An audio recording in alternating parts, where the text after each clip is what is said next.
আমাদের এই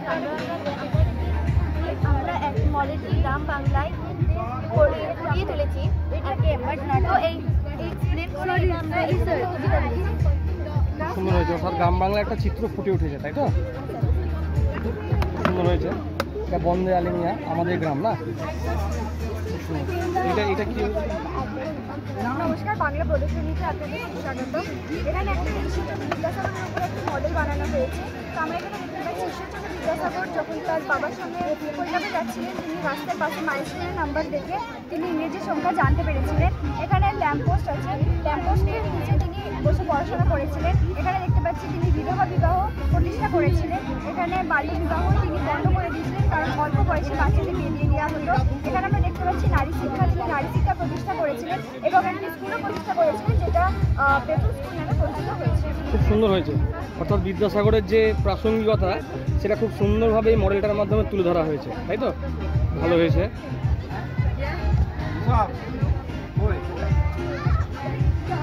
এটা কি হয়েছে? স্যার, আপনাকে স্বাগত জানাই আমাদের এই বাংলা প্রদর্শনীতে। এই মডেলটি হলো বৈচিত্র্যের মধ্যে ঐক্যর মডেল। এর মাধ্যমে আমি দেখাতে চেয়েছি যে ভারতে বিভিন্ন রকমের জাতি, বিভিন্ন রকমের দেশ সবই আছে, কিন্তু তার মধ্যে কি আছে, একটা ঐক্যতা আছে, মানে সব ভ্রাতৃত্ব বোধ আছে। আমি দেখতে পারেন এখানে শিখদের গুরুদ্বারা আছে, তারপরে হিন্দুদের টেম্পল আছে, খ্রিস্টানদের চার্চ আছে, ইসলাম যারা পড়ে করে তাদের মসজিদও আছে। কিন্তু আমাদের মধ্যে কি আছে, একটা ঐক্যতা আছে, মানে কি আমরা সবাই কাউকে আলাদা মনে করি না, সবাই আমরা নিজে এক। এখানে আমরা দেখতে পাবেন যে আমাদের যে ভারতীয় ফ্ল্যাগ, মানে ভারতীয় যেটা পতাকা, সেটা সবার উপরে রাখা হয়েছে। কেন? কারণ এর মাধ্যমে আমি দেখাতে চাই যে তুমি যে কোনো ধর্মের হও না কেন, তোমার মনে যেন তোমার দেশের প্রতি বা তোমার মাতৃভূমির প্রতি যে ভালোবাসা, সেইটা যেন সবার উপরে থাকে।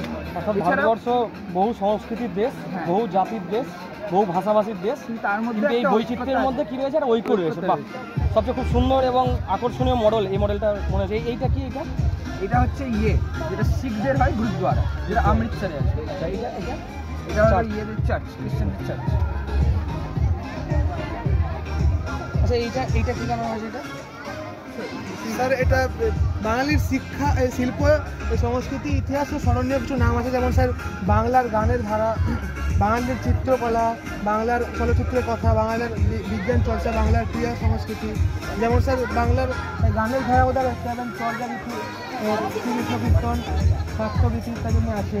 স্যার বাঙালির চিত্রকলার মধ্যে অবদান সকলের নাম আছে, গ্রামীণের নাম আছে, এমনি সব নাম আছে। এদের ছাড়া বাংলা অর্থাৎ বাঙালির যে আমাদের যে বাংলা শিল্প সংস্কৃতি ইতিহাসকে জানতে গেলে আমাদেরকে এই ব্যাপারগুলো জানতে হবে। শিল্প সংস্কৃতিগুলো জানতে গেলে আমাদের যেমন এই চর্যাগীতি, অবনীন্দ্রনাথ ঠাকুর, হ্যাঁ, তারপরে খেলাধুলোয় নগেন্দ্র প্রসাদ সর্বাধিকারী ফুটবলের সাথে যুক্ত, না? কোন খেলার সাথে যুক্ত? ফুটবল। খুব সুন্দর হয়েছে, খুব প্রাসঙ্গিক আজকের দিনে।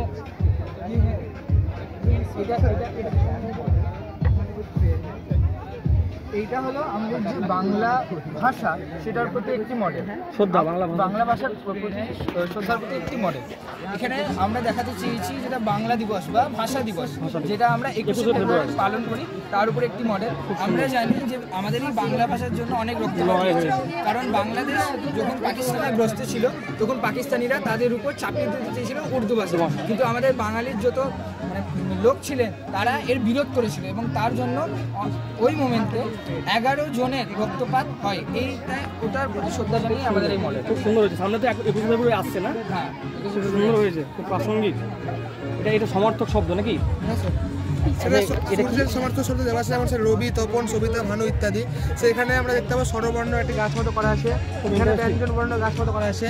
স্যার এখানে আমরা দেখতে পাবো স্যার বাংলার 12টি মাসের নাম লেখা আছে, যেমন স্যার বৈশাখ, জ্যৈষ্ঠ, আষাঢ়, শ্রাবণ, উপর থেকে নিচে লেখা আছে এত অবধি। আচ্ছা, ওইদিকে দেখতে পাচ্ছি, ওইটা কিছু দুপুরিবালা দেবীটা। স্যার আপনার ইনি হলেন আমাদের বীরভূমের, অর্থাৎ আমাদের নলহাটির একজন অগ্নিকন্যা, বা আমরা কি বলতে পারি, তিনি সংগ্রামী, যিনি ভারতের সংগ্রামে সুন্দর, অনেকে হয়তো জানে না। হ্যাঁ, অনেকে জানে না। মহিলা সংগ্রামী। হ্যাঁ, ইনি আমাদের বীরভূমের নলহাটির বাড়ি। এনার আসল বাড়ি হচ্ছে বীরভূম জেলার নলহাটি থানায় ঝাউপাড়া গ্রামে। দুপুরিবালা দেবী। তিনি অনেক কবিতা লিখেছেন, অনেক রচনা করেছেন, এবং সেই রচনার মাধ্যমে তিনি তার সংগ্রাম চালিয়ে গেছেন। সশস্ত্র বিদ্রোহে তিনি ভূমিকা নিয়েছিলেন। যাই হোক, সুন্দর হয়েছে। এটাই স্যার, আপনি যে আধুনিক যুগের যেটা আমরা কাব্য বলি বাংলায়, তাদের কিছু রচয়িতার নাম লেখা আছে, যেমন সমর শেখ, তার জন্ম হয় 10ই অক্টোবর 1916 সালে।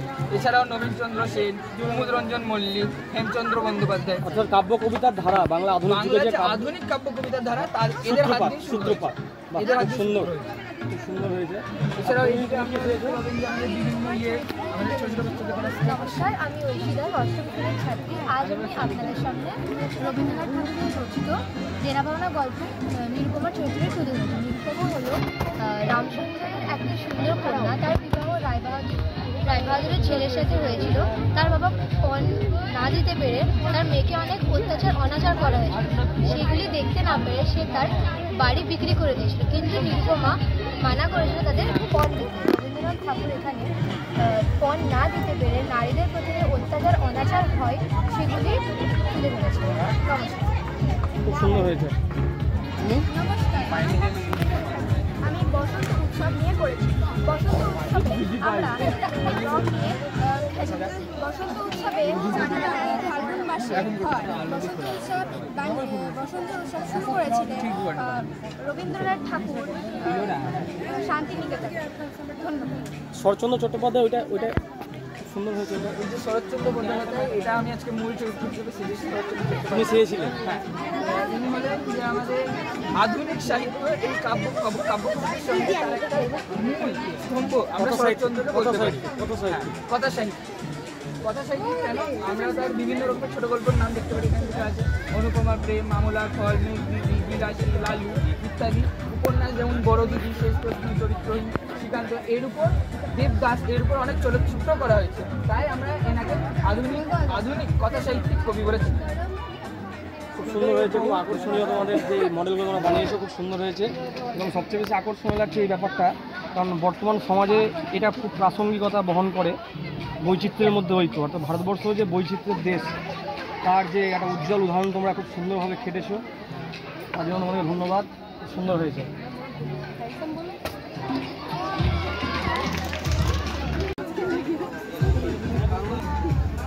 স্টার্ট। এখানে তুমি দেখতে পারো বিভিন্ন কাপে এই যে বিভিন্ন রকমের বর্ণ লেখা আছে। এই বর্ণ দিয়ে তোমাকে দুটো অর্থপূর্ণ শব্দ বানাতে হবে। দেখো তুমি পারো কিনা, নাহলে আমরা উত্তর করে দেবো। এটা কি গেম? হুম।